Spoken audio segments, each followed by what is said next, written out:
പ്രിയമുള്ള പ്രേക്ഷകരെ, നിങ്ങളുടെ നാളിൽ നാം ചർച്ച ചെയ്യുന്നു 1200 മേടമാസം 19-ാം തീയതി, അതായത് 2025 മെയ് മാസം 2-ാം തീയതി അല്ലേ, ലോക തൊഴിലാളി ദിനമൊക്കെ എൻ്റെ പ്രിയപ്പെട്ട തൊഴിലാളികൾ അല്ലെങ്കിൽ കഠിനാധ്വാനികൾ ആവേശപൂർവം ആ ദിനത്തെ മഹത്തരമാക്കി എന്ന ശുഭപ്രതീക്ഷയോടെ നീങ്ങട്ടെ.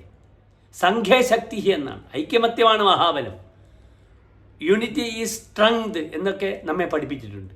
ഒന്നിച്ച് നിൽക്കുമ്പോഴാണ് ഒരു സംഘത്തിന് ശക്തി ഉണ്ടാവുക. ആ സംഘത്തിലൂടെയാണ് തൊഴിലാളി ഐക്യമൊക്കെ രൂപപ്പെട്ടത്.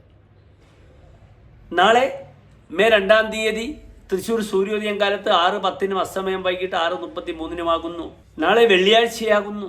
നാളെ വെള്ളിയാഴ്ചത്തെ രാഹുകാലം കാലത്ത് 10:30 മണി മുതൽ 12 മണി വരെയുള്ള സമയമാകുന്നു. നാളത്തെ നക്ഷത്രം കാലത്ത് അത്ര ശുഭമല്ല, തിരുവാതിര നക്ഷത്രമാകുന്നു. 1:15 വരെ തിരുവാതിര നക്ഷത്രമാണ്. ശുഭകാര്യങ്ങളൊന്നും തന്നെ തിരുവാതിര നക്ഷത്രത്തിന് നാം അനുഷ്ഠിക്കാറില്ല. പക്ഷേ വിദ്യാ വിഷയത്തിൽ വിദ്യ പകർന്നു കൊടുക്കാൻ ഏറ്റവും നല്ല നക്ഷത്രമാകുന്നു തിരുവാതിര നക്ഷത്രം. അങ്ങനെ ഒരു വലിയ പ്രത്യേകതയുണ്ട് തിരുവാതിരക്ക്. നാളെ വെള്ളിയാഴ്ചയാണ്. വെള്ളി ശുക്രനെ പ്രതിനിധാനം ചെയ്യുന്നു. ശുക്രൻ ആരാണ്? അസുരാചാര്യനാണ്. വിദ്യ പകർന്നു കൊടുക്കുവാൻ ഏറ്റവും നല്ലൊരു നക്ഷത്രമാകുന്നു തിരുവാതിര. വെള്ളിയാഴ്ചയാണ്. അതിനാൽ എൻ്റെ പ്രിയപ്പെട്ട പ്രേക്ഷകർക്ക് നാളെ ഹരിശ്രീ കുറിക്കാൻ ആഗ്രഹിക്കുന്ന വിദ്യാർത്ഥികൾക്കൊക്കെ വേണമെങ്കിൽ നാളത്തെ ദിനത്തെ സ്വീകരിക്കാം. നാളത്തെ ദിനത്തിനൊരു പ്രത്യേകതയുണ്ട്. നാളെ കാലത്ത് 9 മണി വരെ പഞ്ചമി തിഥിയാണ്. 9 മണി കഴിഞ്ഞാൽ ഷഷ്ഠി തിഥിയാകുന്നു. സുബ്രഹ്മണ്യൻ്റെ ഏറ്റവും ശക്തമായ സാന്നിധ്യമുള്ള ഷഷ്ഠി തിഥിയാണ് 9 മണി മുതൽ വെള്ളിയാഴ്ച.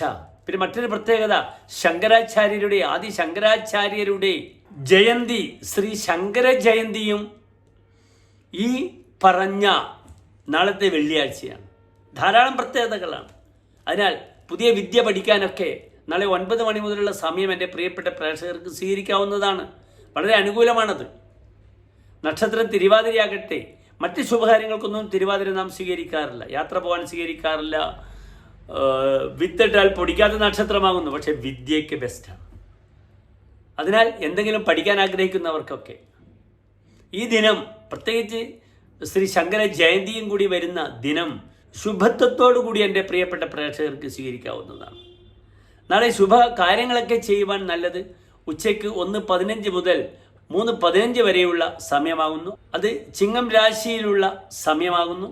സ്ഥിരരാശിയാണ്. സ്ഥിരത്വം ആഗ്രഹിക്കുന്ന, സ്ഥിരകർമ്മങ്ങൾ ആഗ്രഹിക്കുന്നവർക്കൊക്കെ തന്നെ നാളത്തെ 1:15 മുതലുള്ള സമയം, പുണർദം നക്ഷത്രം, വെളുത്ത പക്ഷത്തിലെ ഷഷ്ഠി വളരെ അനുകൂലമായി എൻ്റെ പ്രിയപ്പെട്ട പ്രേക്ഷകർക്ക് സ്വീകരിക്കാവുന്നതാണ്. പിന്നെ നാളത്തെ ഒരു പ്രധാനപ്പെട്ട വിഷയം, എൻ്റെ പ്രിയപ്പെട്ട പ്രേക്ഷകർക്ക് കാലത്ത് സർപ്പസങ്കേതത്തിൽ പോകാം. അവിടെ സർപ്പങ്ങൾക്ക് ആയില്യപൂജ, സർപ്പബലി വഴിപാടായി സമർപ്പിക്കാവുന്നതാണ്. ഉച്ചയ്ക്ക് ശേഷം പുണർദം നക്ഷത്രമാകയാൽ ശ്രീരാമസ്വാമിക്ക് പാൽപ്പായസം, തുളസിമാല വഴിപാടുകളൊക്കെ ചെയ്തത് വളരെ ഉത്തമമാണ്. നാരായണ കവചം ജപിക്കാം, അല്ലെങ്കിൽ വിഷ്ണു സഹസ്രനാമം ജപിച്ച് തുടങ്ങാം. വളരെ അനുകൂലമായി വരട്ടെ. പുതിയ വിദ്യയുടെ ദിനമാണെന്ന് ഞാൻ പറഞ്ഞു. തിരുവാതിര ശിവനെ നക്ഷത്രമാകുന്നു. ശിവക്ഷേത്രത്തിൽ കൂളമാല, ജലധാര അവിടെ വഴിപാടായി സമർപ്പിച്ച് നിങ്ങളെ വിദ്യയുടെ ആരംഭം കുറിക്കുക. എല്ലാ പ്രിയപ്പെട്ട പ്രേക്ഷകർക്കും ശോഭനമായ നല്ല ഒരു വെള്ളിയാഴ്ചയെ പ്രാർത്ഥിക്കുന്നു. നന്ദി, നമസ്കാരം.